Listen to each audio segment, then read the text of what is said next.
Hi everyone, welcome back to our SQL training series. In today's video, we'll walk through a real-world SQL challenge, how to find the customer or customers who made the highest single transaction for each order date in 2023. We'll look at both subquery and common table expression solutions, explain why dense rank is ideal here, and help you understand the best practices. Let's start with the setup. We're working with the orders table, which contains customer number, order date, as a varchar in format YYMMDD, requested quantity. Our task is to find the customers with the highest requested quantity on each order date in 2023.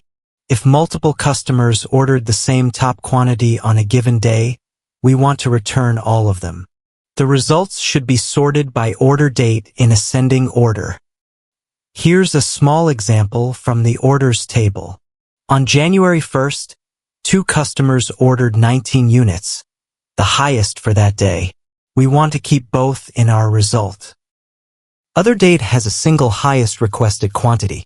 The expected output is the following. Now let's explore the SQL query using a subquery approach for the actual database.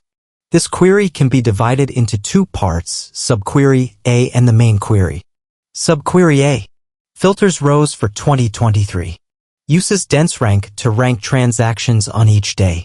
The partition by order date restarts the ranking for each day. Order by requested quantity, DESC ranks highest quantities first.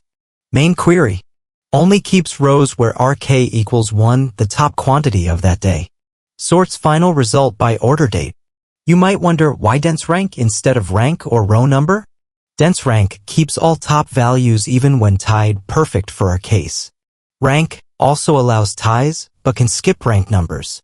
Row underscore number only returns 1 row per partition, misses ties. That's why dense rank is the right choice here. Execute the query and we get 408 rows, which gives us all customers who had the top requested quantity on each day in 2023. Now let's rewrite the same logic using a CTE, which stands for common table expression. This is functionally identical or no performance difference, and we get the same result when running this query. However, CTE is better in practice. When your logic gets more complex, when you want to chain multiple CTEs, when you plan to reuse intermediate results, when you care about cleaner, more readable code.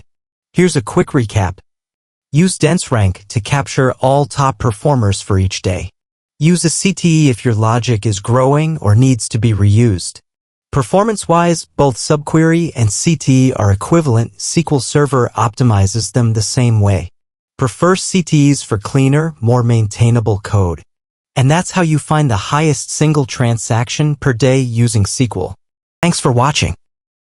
If you found this video helpful, please like, comment, subscribe, and share this channel. Thank you.